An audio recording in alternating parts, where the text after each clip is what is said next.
우리가 생각하는 부자라는 뜻, 그게 부유할 부지? 사전에는 뭐라고 했고 엘리가 생각하기에는 무슨 뜻일까? 여기 사전에는 술단지가 집 속에 들어있는 걸로 해서 가득 차 있다. 집에 재산이 가득 있는 일, 이걸 부라고 했지. 그래서 그게 갑골문에는 그렇게 그려졌기 때문에 그 술병같이 그려져 있잖아. 그 속에 있는 게. 그러니까 이 사람들이 그를 술이 가득하다 아니면은 술을 담을 그릇이 가득하다. 그릇은 옛날에 중요한 재산 중에 하나였잖아. 그러니까 도자기 이런 것들이. 그래서 이렇게 풀었을 거야. 근데 진짜 부는 무슨 뜻일까? 그러니까 술병이라고 해석을 해도 술병의 의미는 뭐야? 왜 옛날 사람들은 술병을 그려놓고 그걸 가지고 부자라는 상징으로 썼을까? 예수님의 최초의 기적이 뭐야? 물을 술로 만든 기적. 혼인잔치에서. 술이라는 거는 무엇 때문인가? 나누는 거야. 나누는 상징이야. 그래서 술은 얼마만큼 사람들과 많이 나눌 수 있는 그 술의 양을 가진 것이 부의 상징이고, 그날 술이 떨어졌어. 그랬을 때 물로 술을 만드는 기적을 행하신 거야. 그때 시대를 보면 그거보다 더 예전에는 또 더 그랬을 거라는 생각이 들어. 술이 얼마나 귀중한가. 왜냐하면 물이라는 것을 그 사막에서는 물이 얼마나 귀중해. 물도 귀중한데 물이 깨끗한 물이다, 먹을 만한 물이 되기에는 참 어렵잖아. 술이라는 건 먹어서 기분도 좋지만 마셔서 해가 없는 거야. 오히려 소독을 해주잖아. 그 당시에는 그게 굉장히 중요한 것이었을 거라 생각이 들어. 그런데 그게 이제 부의 상징이다. 그러니까 부는 결국 많은 사람들을 기쁘게 해줄 뭔가를 가지고 있는 거를 뜻하는 거야. 내가 뭘 많이 지니고 있으면 뭐하냐. 나누지 않을 때는 아무 의미가 없는 것이다. 그래서 지식도 아무리 유식한 사람이면 뭐하냐.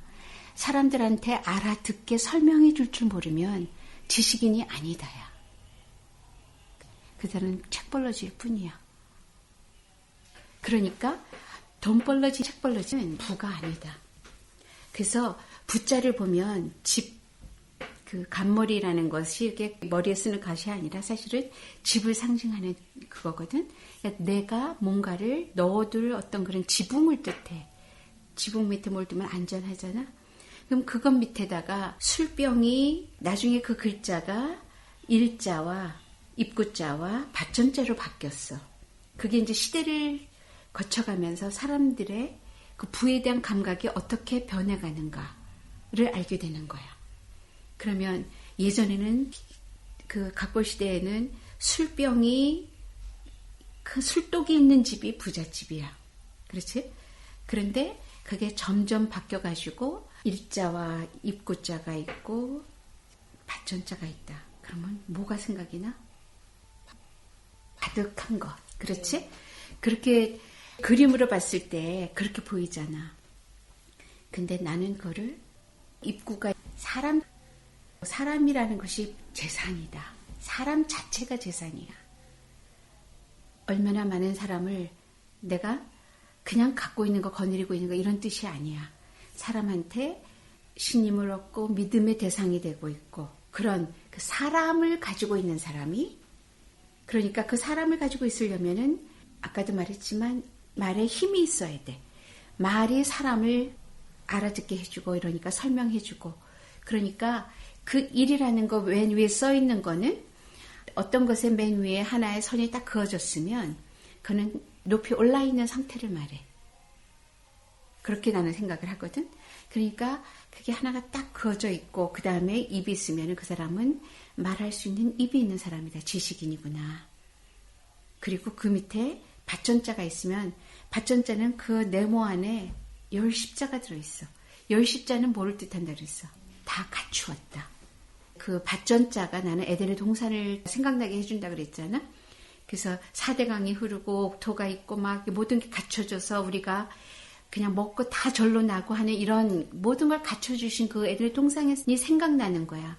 그만큼이 갖춰진다는 건 하나부터 열까지 모자람이 없이 그거를 누릴 수 있는 상황, 그것을 밭전자라고 봐. 그러니까 밭전이나 온전전자나 똑같이 전이고 글씨도 밭전자를 약간 열어서 이렇게 하면 온전전자가 돼.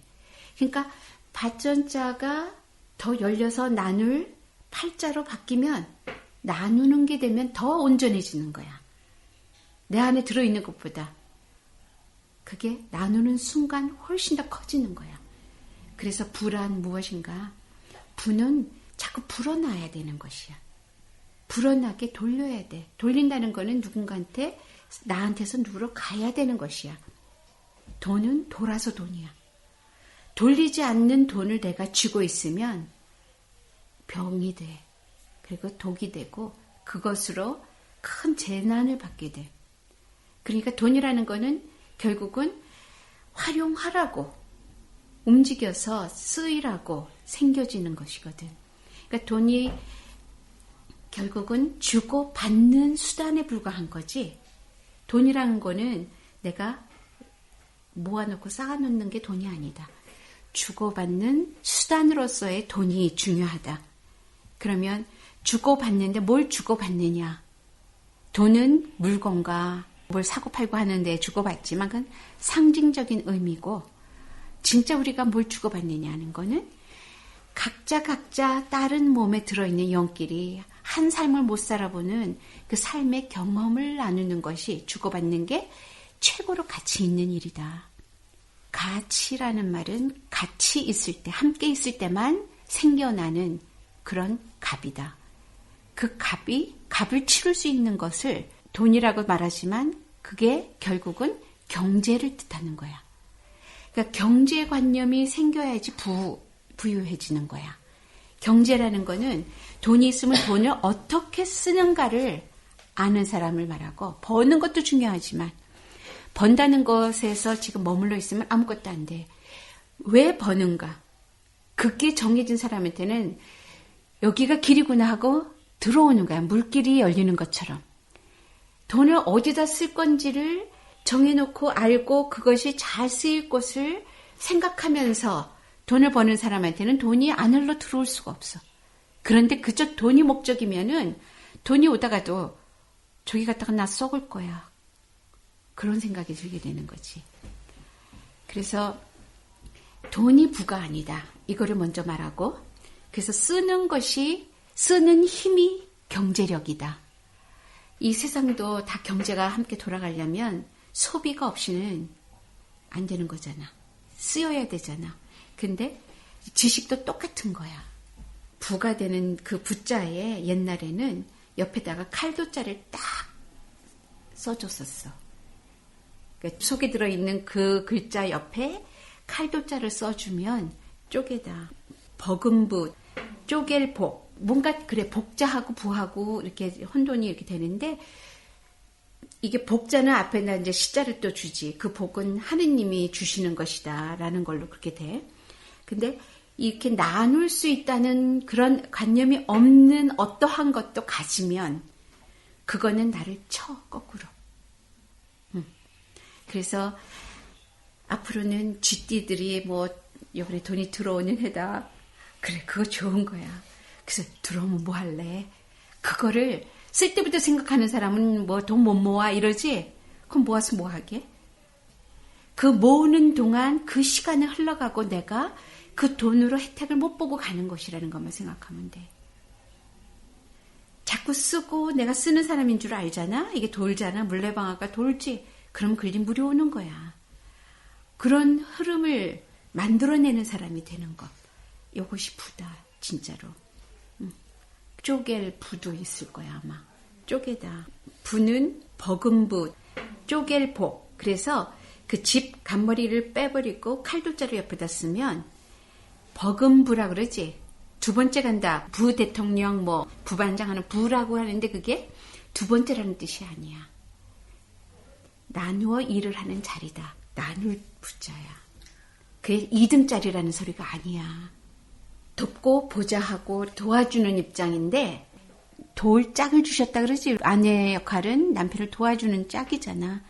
어떨 때는 그 돕는 사람이 더 훌륭해야지 누구를 돕는 거지. 그러니까 2등이 어떻게 1등을 도와. 결국 부가 어쩌면 더 실력을 갖춘 자가 그 자리에 들어가야 되지 않을까. 그러니까 1등은 왕이나 뭐 대통령이라는 거는 자칫 잘못하면은 티출러라 그러지. 이렇게 이름뿐인 그 자리에 있는 사람이 되기가 쉬워. 그 옆에 사람의 일이 얼마나 중요한가 또 느껴지지. 일을 나누어서 한다는 그런 관념이 없이는 독자가 또 일어나지. 이런 모든 것들에 이 나눔이라는 것. 우리는 이 사람 인자가 칼도 짜고 똑같이 생겼다 그러잖아. 왜 그렇게 생겼는가? 칼은 나누는 도구잖아. 그치? 그리고 두 갈래로 이렇게 딱 나뉘었는데 두 개가 붙은 것처럼도 보이지? 사람은 결국 도구로 우리가 하나님에 떨어져 나누어져 나온 이것이 왜 나누어졌는가? 그 나눔을 잘 이해하고 깨닫고 나면 다시 너나 나나 하나다라는 걸 알기 때문이다. 난 그렇게 봐. 그래서 그 부는 결국은 내 것이 네 것이고 네 것이 내 것이야라는 이런 어떤 그 공동사회의 관념이 없이는 부를 이해 못한다. 내가 이 사회에서 나만 잘 살아. 이거는 부의 상징이 아니야. 부라는 것을 한쪽으로만 치우쳐서 갖고 있는데 평균치를 따지면 미국이 너무 잘 사는 나라야. 한국도 너무 잘 사는 나라야. 그런데 그렇지가 않잖아. 그러면 미국이 과연 부유한 나라인가? 한국이 진짜 부유한 나라인가? 우리는 의심해 보는 거지. 왜냐하면 부의 분배가 잘 돼야지만 부자가 된다는 이런 뜻은 아닌데 부의 분배라는 말은 많이 일하는 사람은 많이 갖고 적게 일하는 사람은 적게 갖는다. 이런 정도의 관념이어서는 안 되는 거야. 부자가 될 자격이 있는 사람이 많이 있느냐. 그 부자가 될 자격은 나눌 의향이 있는 사람이냐 아니냐. 이런 사람이 많고 아니고가 그 나라의 부를 상징하고 아니다를 말하는 거지. 이제 우리나라도 이제 기부 사회가 많이 생겼다는데 기부도 잘못하면 안 돼. 기부라는 거는 책임감 있게 돈을 쓸 수 있는 사람만이 기부를 해야 돼. 자기가 그거를 끝까지 매니지 해가면서 그 돈을 제대로 어디로 그 돈이 들어가는가 확고한 신념을 가지고 그 돈으로 그 돈이 마지막 1원까지도 정말 그런 사업에 잘 쓰이는가를 자기가 지켜볼 수 있는 그런 마음이 있다면 기부를 해.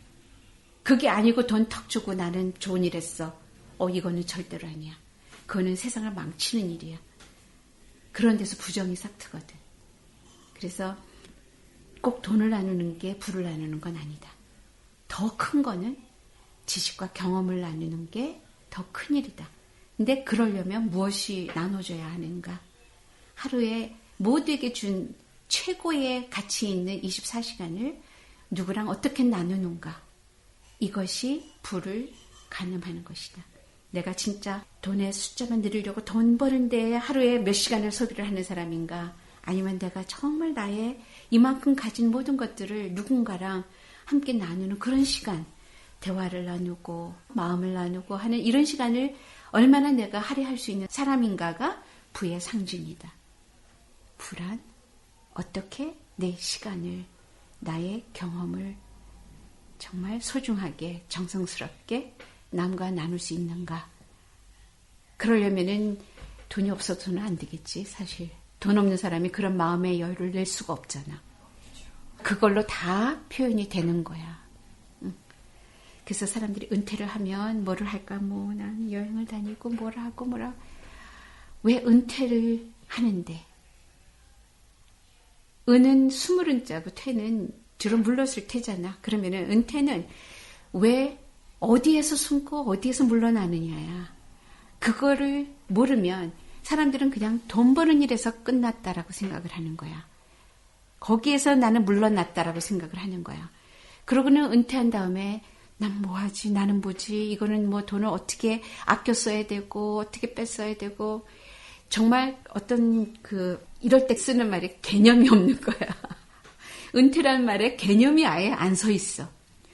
은퇴는 여태까지 내가 못 가졌던 시간을 얻게 되는 그런 아주 기가 막힌 전환의 시간이야. 그런 때야. 그러니까 터닝 포인트인데 여태까지는 진짜 어쩔 수 없이 사람이니까 이 세상에서 먹고 살기 위해서 막 애썼다라면 그것이 이제 사람답게 살아갈 수 있는 그런 차원으로 내가 들어설 수 있는 그런 기막힌 기회라는 거지. 그런데 아직도 벌어놓은 돈을 갖고 어떻게 살지 막 이러고 거기에 연연해가지고 앞으로 걱정이야. 앞으로 더 오래 살아야 되는데 앞으로 또 은퇴하고도 몇십 년을 더 살아야 되는데 이 돈을 어떻게 나눠서 쪼개서 쓰지? 이런 데에 매달려 있다면 그건 은퇴가 아니야. 그 사람은 은퇴를 한 게 아니야. 그 사람 뭐를 했냐? 그냥 쫓겨났다야. 쫓겨났다라는 말은 어떤 돌아가는 돈도 돌고 기운도 돌고 그 사람의 쓰임새도 도는 어떤 그런 큰 에너지에 돌아가는 그 흐름 속에서 쫓겨난 거야. 글립 못 뛰어들어가는 거야. 그렇게 되면은 그거는 여태까지 그렇게 수고해서 살아낸 진짜로 열심히 살아낸 그 경험들을 뭐 했을 거냐고. 자기는 돈 벌었으니까 일 다 했다라고 생각한다면 그건 슬픈 일이지. 그치? 여태까지 돈 버느라고 그렇게 한 거는 돈 버느라고 한 게 아니라 그 돈을 벌기 때문에 벌어야 하기 때문에 그런 상황에 나를 놓을 수밖에 없는 상황이었지만 거기에서 누구도 모르는 노하우를 나는 키워내는 거야. 얻어내는 거야. 그거를 가지고 그렇게 못 살아낸 사람들한테 뭔가를 지혜를 준다든지 아니면 그걸 가지고 여태까지 못한 공부를 앞으로는 시간을 얻었으니까 그런 거를 공부를 더 한다든지 아니면 어떻게 갖춰진 그것만을 가지고도 또 사람들과 시간을 이제는 넉넉한 시간을 여유 있는 시간을 나눈다. 그래서 은퇴를 하는 거야. 시간이 남아 돈다. 나는 뭐를 할까? 무료하다. 그리고 걱정된다. 이런 모든 말들은 은퇴하고는 안 맞는 말인 거야. 그건 은퇴를 잘 이해를 못했기 때문에 사람들이 준비도 안 됐거니와 정말 쫓겨나는 그런 기분으로 그 사회 흐름에서 그냥 튕겨져 나온 것밖에 안 되잖아. 내 경우를 말하면 좀 뭐하지만은 나는 55살이 딱 되는 순간에 나 안 하겠다 그랬거든. 돈 버는 거 이제 그만하고. 물론 그러면은 뭐 하는 게 있으니까 그러겠지. 이렇게 말할 수도 있겠지만 그런 건 아니야. 꼭 뭐 어떻게 부유하게 살 수 있어서도 아니야. 그저 지금의 내 나이 55세가 다시 안 올 텐데 그 순간에 내가 계속해서 여태까지 하던 거를 반복하고 있다는 그 자체가 이거는 아닌 거야. 새롭지가 않아. 내가 55의 그 나이에 다시 한번 생각해 본 거지.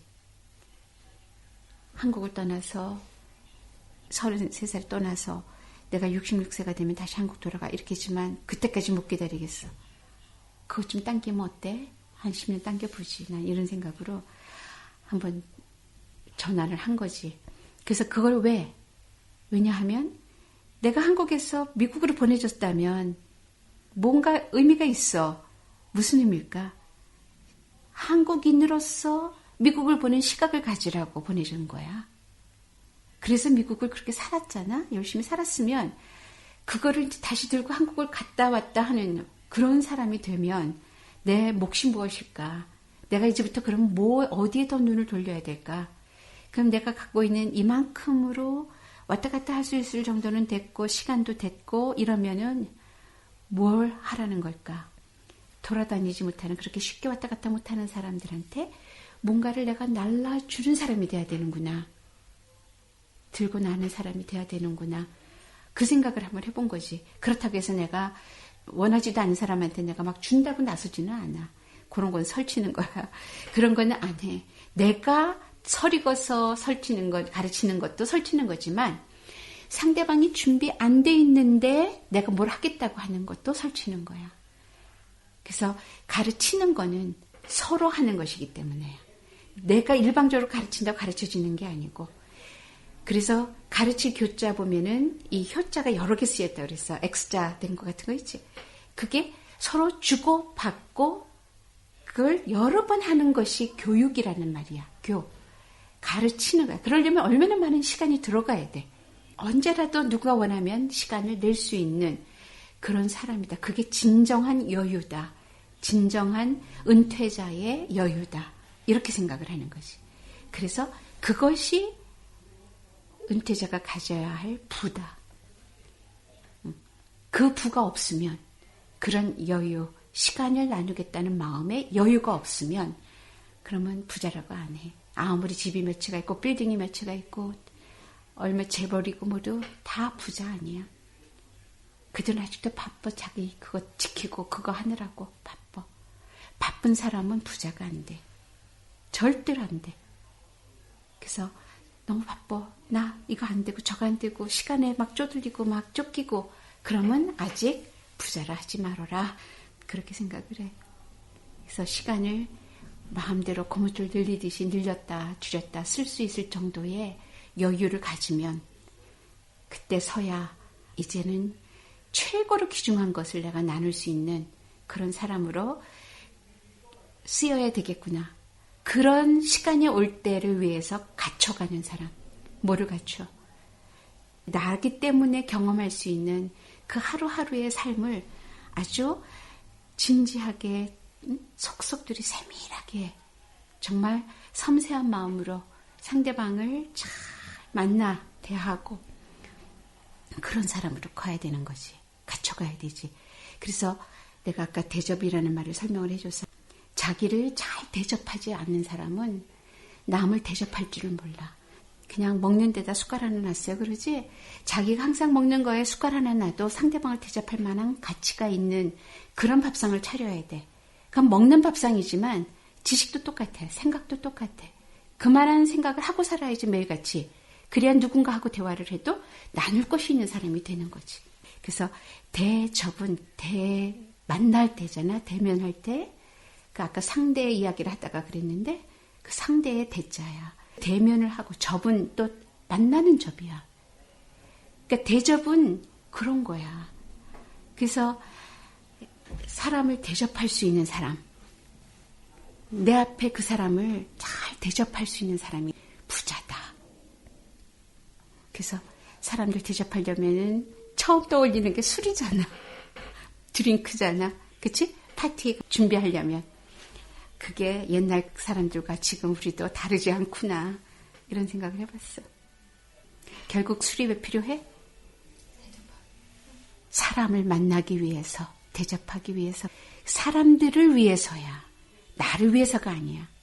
나를 만나러 오는 사람을 대접하기 위해서니까. 그래서 나는 갖춰가야 되고 내가 뭔가를 지녀야 하는 거야. 그래서 내 집을 내가 저렇게 해놓고는 이 집에 찾아오는 사람을 위해서 나는 이 집을 꾸민다. 그 사람들의 것이다. 그 순간은 그런 거. 그 순간이라는 말은 그 시간을 나누는 거잖아. 근데 그 시간에 그거를 즐기게 하기 위해서는 얼마나 많은 시간을 거기다 투자를 했는가. 그거를 나누는 것. 이런 게 부다.